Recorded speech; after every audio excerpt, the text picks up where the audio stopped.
By 1800, European powers controlled just 10% of Africa.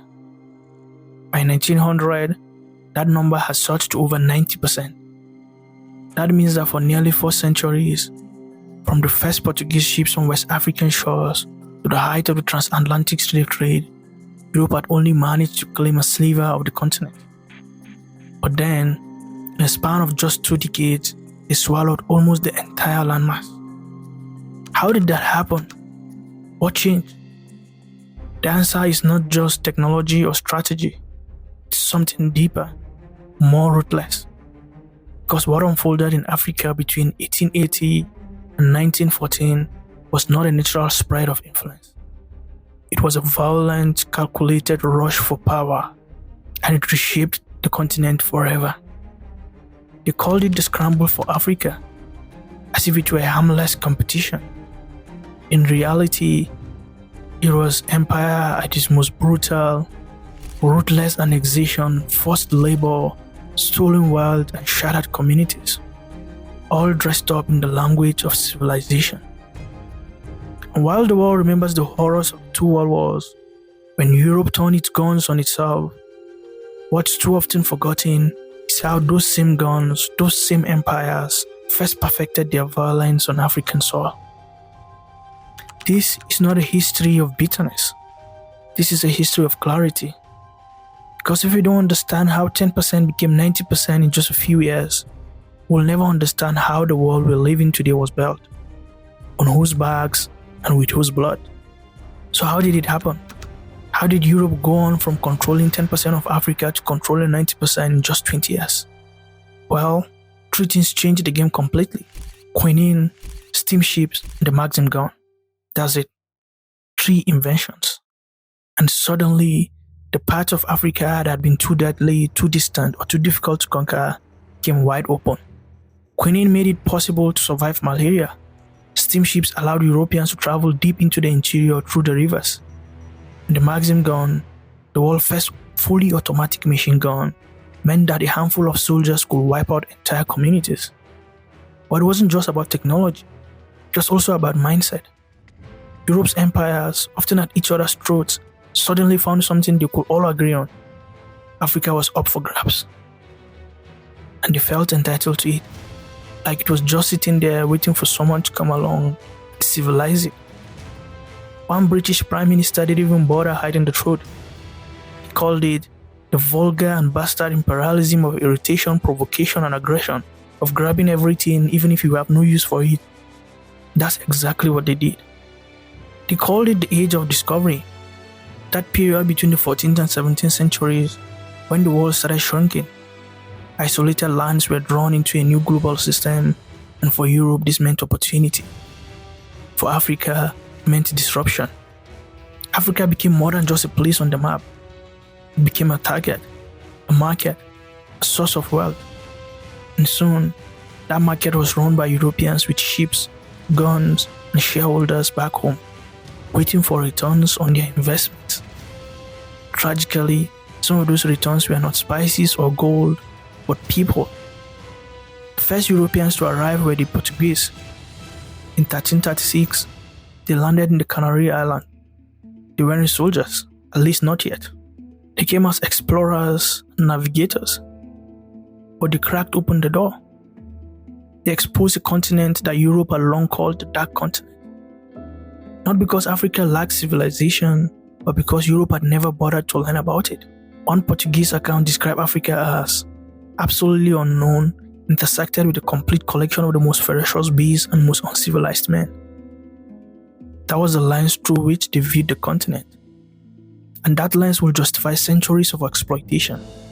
Soon came the mission to civilize and modernize Africa. First the Portuguese and the Spaniards, then the British, who didn't want to be left behind. And before long, 7 European powers had arrived, each armed with guns, flag, and an overwhelming sense of entitlement. But there's something else we need to understand. At the time, Europe's great empires were struggling. The British had lost America, the French were shaken by revolution, the Spanish were watching their empire crumble. Their old colonies were breaking free. Their power was sleeping. So what did they do? they turned their eyes to Africa. Here was a land they hadn't yet dominated, a land they believed could restore their glory. So despite their rivalries, they began to cooperate, because they all agreed on one thing: Africa could be conquered, divided, and owned. Sadly, they were right. But those early ambitions didn't go smoothly. There's a reason Europe called much of Africa absolutely unknown. It wasn't just ignorance, it was fear. Because when they sent soldiers and explorers deep into the continent, most of them never came back. They died. Not in battle, but in the hands of something far smaller than any warrior: the mosquito. Malaria killed them in staggering numbers. Soon parts of Africa became known as a white man's grave. It was a no-go zone, a death sentence. But that didn't last forever. First, because something changed. 3 things actually. And they changed the game completely. First was the invention of the steamship in 1783. It reduced the travel time dramatically. Ships could carry more goods, more weapons, and yes, more slaves. The reach of Europe suddenly extended deeper and faster than ever before. Second, and perhaps more crucially, was the discovery of quinine in 1820 by 2 French scientists. Quinine combated malaria, the white man's deathless enemy in Africa. It was a game changer. For the first time, Europeans could survive the interior. They could push past the coast, and they did. With quinine in their pocket and steamships at their back, the slave trade exploded. An estimated 12 million Africans were taken, kidnapped, shackled, and shipped off to a fate worse than death. Whole communities were emptied, generations were lost forever. But Europe wasn't done yet. The third invention was the one that truly broke Africa's defenses: the Maxim gun. Invented in 1884, it was the first automatic machine gun in the world. And with it, Europe had the power to conquer, not just trade or negotiate, but dominate. By then, the slave trade had been ceremonially abolished. But don't be fooled, slavery didn't end, it evolved. Europe moved from chains to colonies.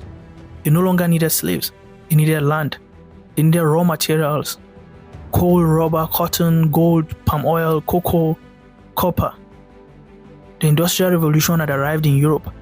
Factories needed fuel, empires needed feeding, labor was becoming automated, but machines still needed something to process, and Africa had it all. So they came, not to trade, not to help, but to extract. They claimed to offer protection, but in truth, they were protecting their profit. Their colonies were investment, and Africa had become one big, exploited factory floor.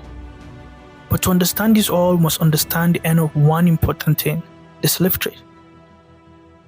On May 1st, 1807, British officially abolished the Atlantic slave trade.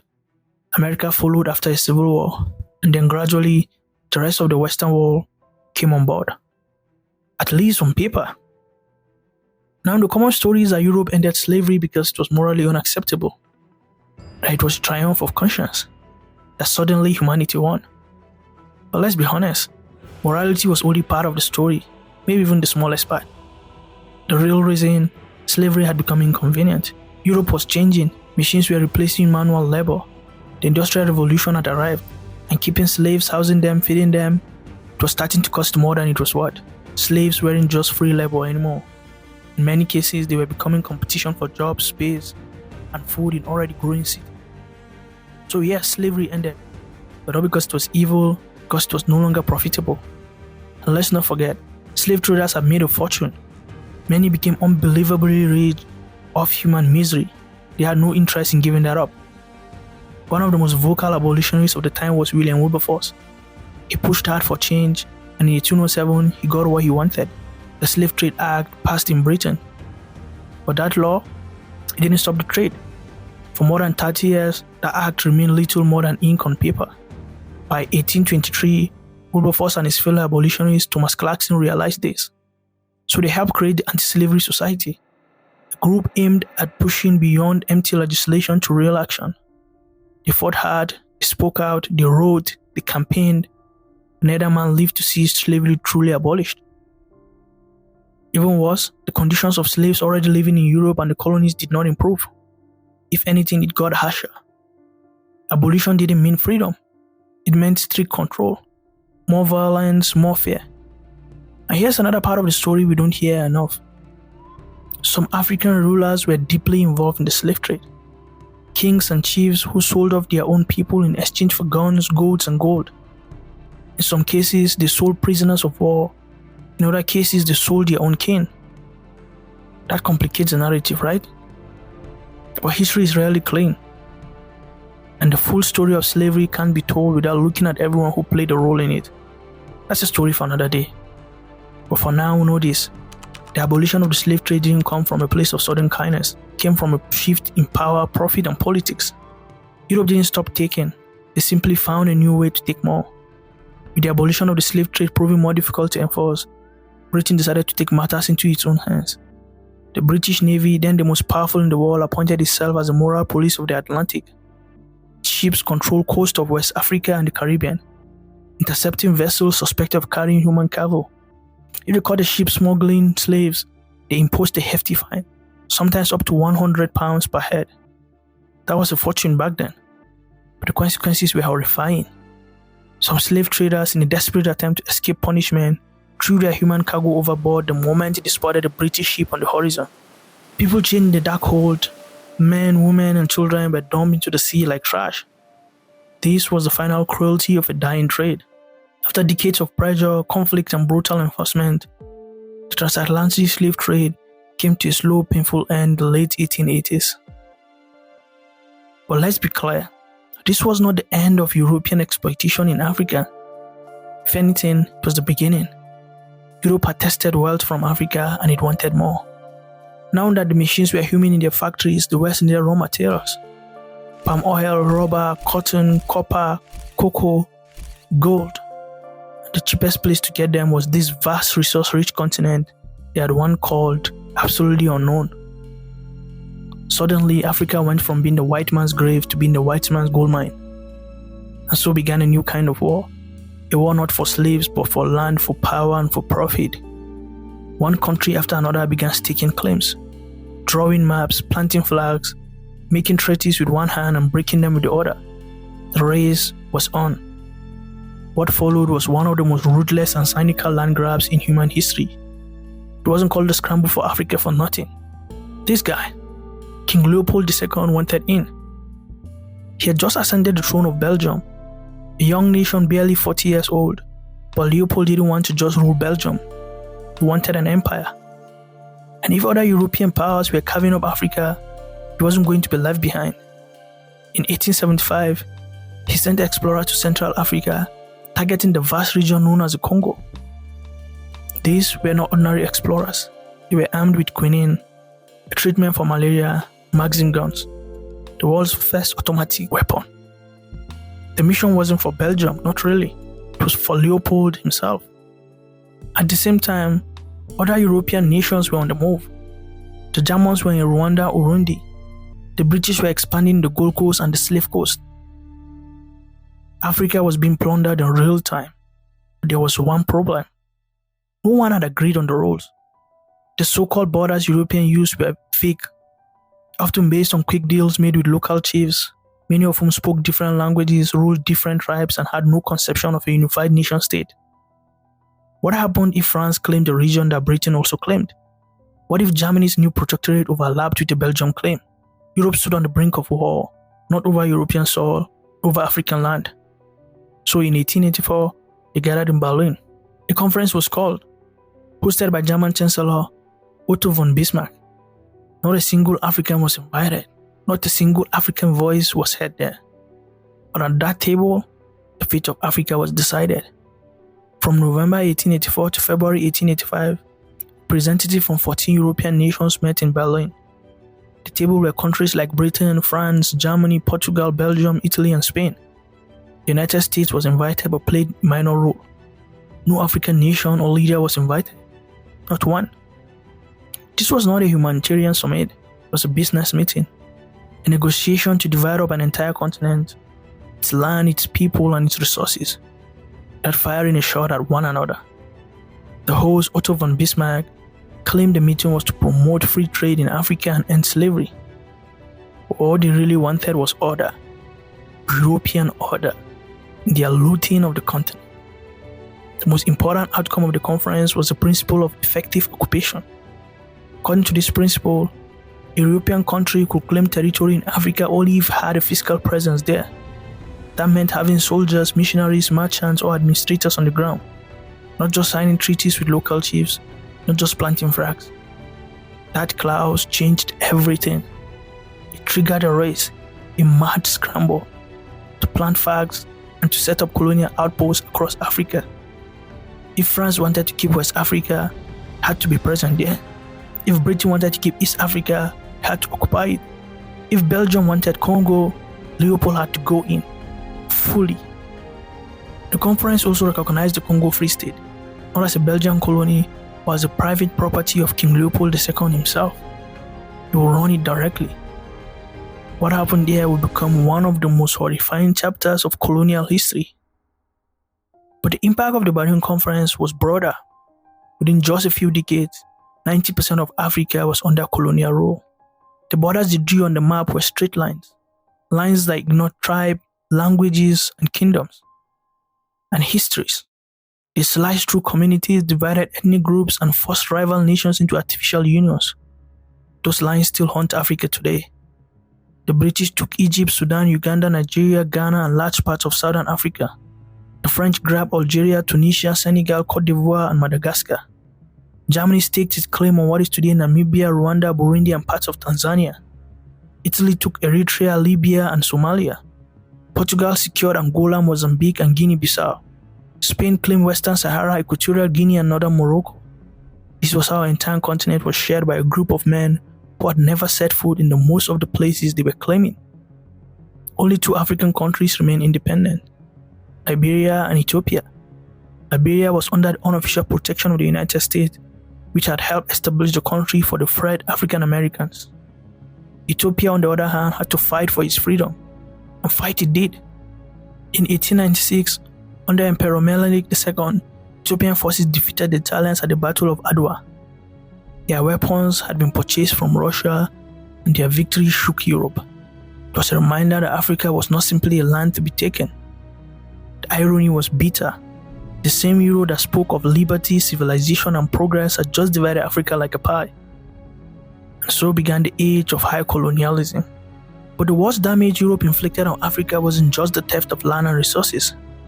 It was the theft of dignity.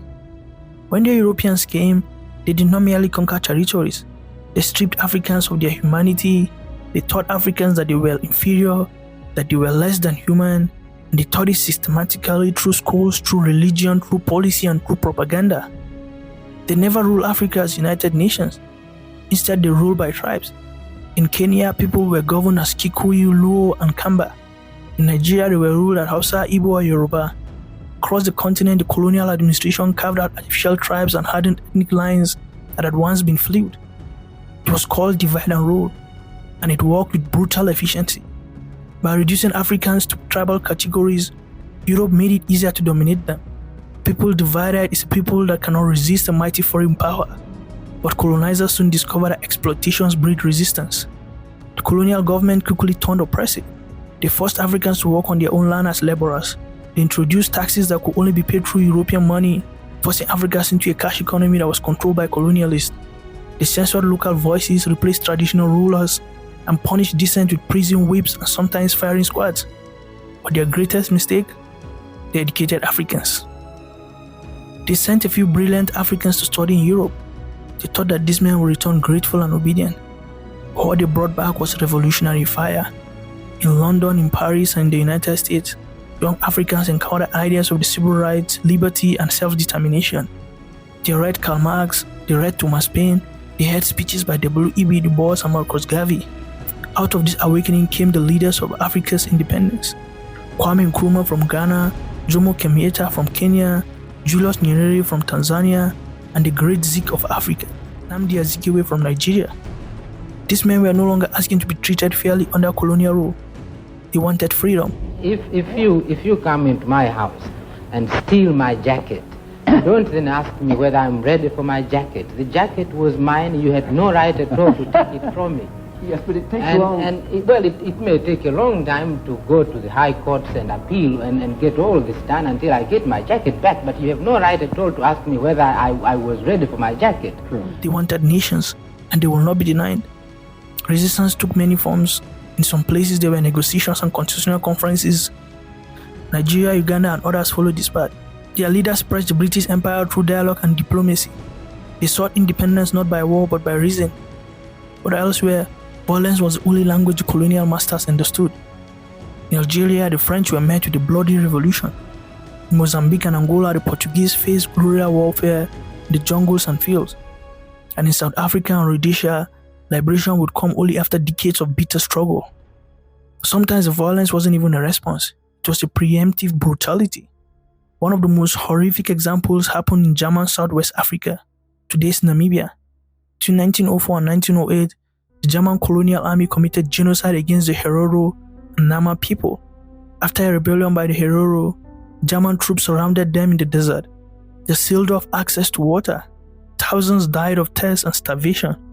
Many more were shot or hanged. Nearly 80% of the Herero and 40% of the Nama people were wiped off. The Germans called it suppression. Today, call it genocide. You'll find the story of that tragedy in another video. But what it shows is this: colonialism was not a polite, civilizing mission. It was war, economic, cultural, psychological, and military. And Africa, despite being wounded, never stopped fighting back. Because no matter what Europe tried to teach, Africans were not lesser beings. They were nations in waiting. And soon, one by one, they will rise. A searing example of colonial violence was the Mau uprising in Kenya. For the Kikuyu people, nothing mattered more than their land. It was their heritage, their livelihood, their soul. But the British seized it, and after World War II, they rubbed salt into the wound. White British soldiers were rewarded with rich farmlands in Kenya, while black Kenyans who had fought in the war were given nothing, not even thanks.